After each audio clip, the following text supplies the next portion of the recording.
नमस्कार, आप देख रहे हैं सिटी पोस्ट। मैं हूं वंदना। बिहार में प्रवासी मजदूरों का आना लगातार जारी है और रेलवे की तरफ से भी काफ़ी ट्रेनें चलाई जा रही है। जो भी मजदूर आ रहे हैं उन्हें 14 दिनों के लिए होम क्वारंटाइन में रखा जा रहा है। लेकिन बात यहाँ पे उठती है कि अगर उनको होम क्वारंटाइन में अगर रखा जा रहा है, फिर उन्हें किस तरीके की व्यवस्था दी जा रही है। लगातार विपक्ष हैं जो सवाल खड़ा कर रहे हैं कि जो होम क्वारंटाइन में रखा जा रहा है मजदूर लगातार भाग रहे हैं। इन सभी पहलू पर बातचीत करने के लिए हमारे साथ अभी मौजूद हैं बीजेपी के प्रवक्ता अरविंद जी। सर, किस तरीके का अभी होम क्वारंटाइन को लेकर के लगातार अभी विपक्ष ये हमलावर थे, क्या कहेंगे इस पर? देखिए, अभी 4-5 महीना के बाद बिहार में चुनाव होने जा रहा है। किसी भी समय चुनाव का घोषणा आपको, अभी चुनाव में 98 दिन मात्र बचे हैं। किसी भी दिन चुनाव का घोषणा हो सकता है। अगर चुनाव आयोग माहौल और परिस्थिति देखा तो कराने का घोषणा कर सकता है। ये सारे लोगों को राजनीति की रोटी चुनाव के हिसाब से सेक रहे हैं। ये जितने भी आज बिहार में मजदूर आ रहे हैं, ये सब उसी काल के, जंगल राज के काल के हैं, जब राबड़ी जी और लालू प्रसाद जी मुख्यमंत्री हुआ करते थे। उस समय बिहार में अराजकता की स्थिति थी, अपहरण का उद्योग चलता था। यहाँ पर रोजगार नहीं थे, सड़कें नहीं थी, यहाँ पर अपराध अनियंत्रित था, रोज हत्या, रोज अपहरण यहाँ व्यवसाय के रूप में चलता था। उस समय ये सारे मजदूर, बिहार के गरीब भाई हमारे, बाहर पलायन दूसरे राज्यों में कर गए। और आज उसी 15 साल 20 साल के बाद उनके बाल बच्चे वहाँ हुए, वहाँ पर सब सेटल थे। और कोरोना जैसे वैश्विक महामारी से जब त्रस्त हो गए, जब उनकी आर्थिक स्थिति, नौकरियां जाने लगी, जब आर्थिक स्थिति मजबूत हो गई, सारे लॉकडाउन हो गए, तो वो घर आने के लिए व्याकुल हो गए। और उस परिस्थिति में ये सारे मजदूर आज बिहार आए हैं।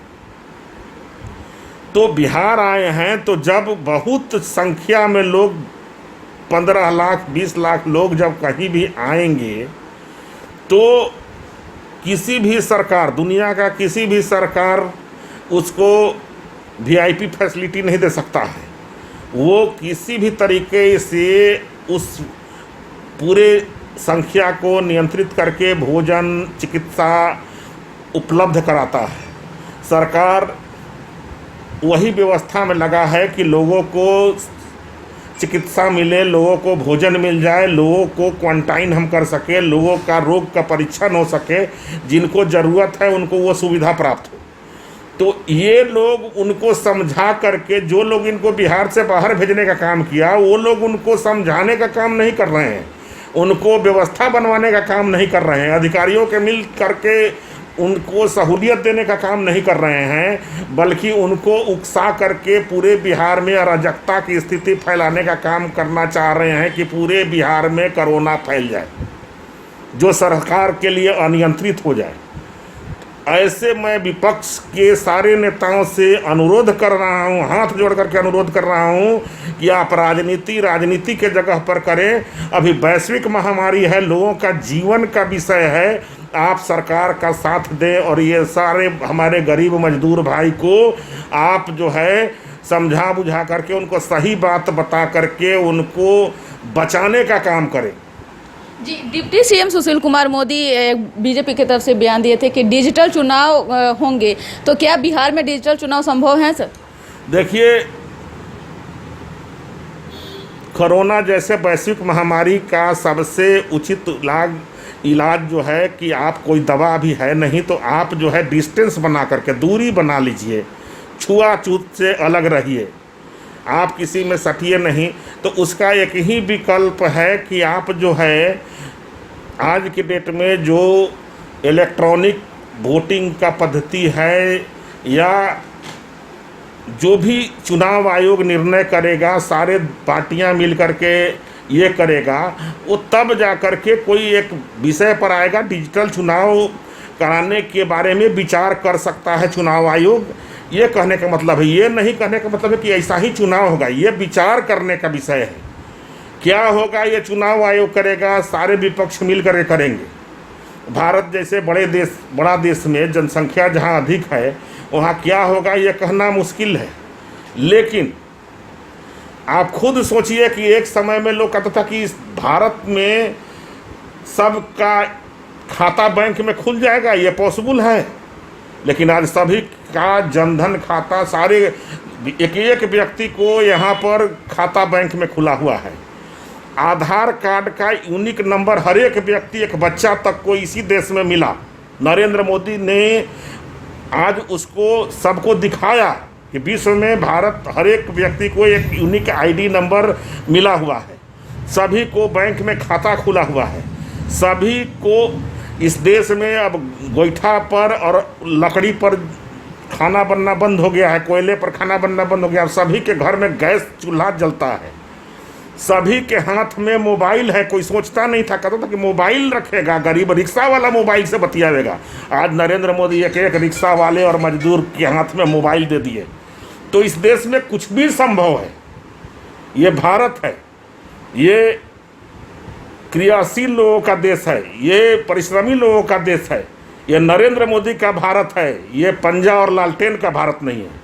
जी, मेरा सवाल ये है कि जिस तरह से अभी तेजस्वी यादव कह रहे हैं कि कोरोना को मतलब कोरोना में सरकार फेल होती नज़र आ रही है, तो इस पर क्या कहेंगे? तेजस्वी यादव को पता नहीं है कि अमेरिका जैसा सबसे सुपर पावर कोरोना में फेल हो चुका है, चाइना इसमें फेल हो चुका है, इंग्लैंड फेल हो चुका है, इटली फेल हो चुका है, और वहाँ पर WHO कहता है, विश्व के सारे नेता कहते हैं कि नरेंद्र मोदी पूरे भारत को संभाल लिए। दुनिया का सबसे नंबर 1 प्रधानमंत्री कोई है तो नरेंद्र मोदी है, जो भारत का बचाने का काम किया है। जी, चुनाव किस तरीके के चुनाव की रणनीति चल रही है आने वाले विधानसभा को लेकर? देखिए, हम लोग वीडियो कॉन्फ्रेंसिंग, ऑडियो कॉन्फ्रेंसिंग के माध्यम से हमारे प्रदेश अध्यक्ष डॉक्टर संजय जायसवाल, सुशील कुमार मोदी, नित्यानंद राय, हमारे संगठन महामंत्री नागेंद्र जी, भूपेंद्र यादव हमारे राष्ट्रीय प्रभारी महामंत्री, सौदान सिंह जी राष्ट्रीय संगठन महामंत्री, ये सारे लोग मिलकर के हमारे राष्ट्रीय अध्यक्ष पूरे बिहार के एक कार्यकर्ताओं के संपर्क में हैं। ऑडियो के माध्यम से, वीडियो के माध्यम से, संचार के माध्यम से सारे लोगों से हम लोग संबंध कर रहे हैं। और हम लोग चुनाव अपनी जगह पर है, हम लोग एक दूसरे से गरीबों को राहत पहुंचाने का काम करने का एक आग्रह कर रहे हैं। अब उसको आप चुनाव का तैयारी मानिए, गरीबों को मदद पहुंचाने का काम समझिए, या गरीबों तक पहुंचने का काम समझिए। हम लोग उसको राजनीति नहीं कर रहे हैं, हम लोग गरीबों को मदद करने का काम कर रहे हैं। जो बाहर से हमारे मजदूर आ रहे हैं, हमारे भाई आ रहे हैं जो इस बिहार में रहते हैं, उन सब से कोरोना काल में कोई संकट, उसमें मदद पहुंचाने का काम कर रहे हैं। जी, सीट शेयरिंग को लेकर के भी कुछ?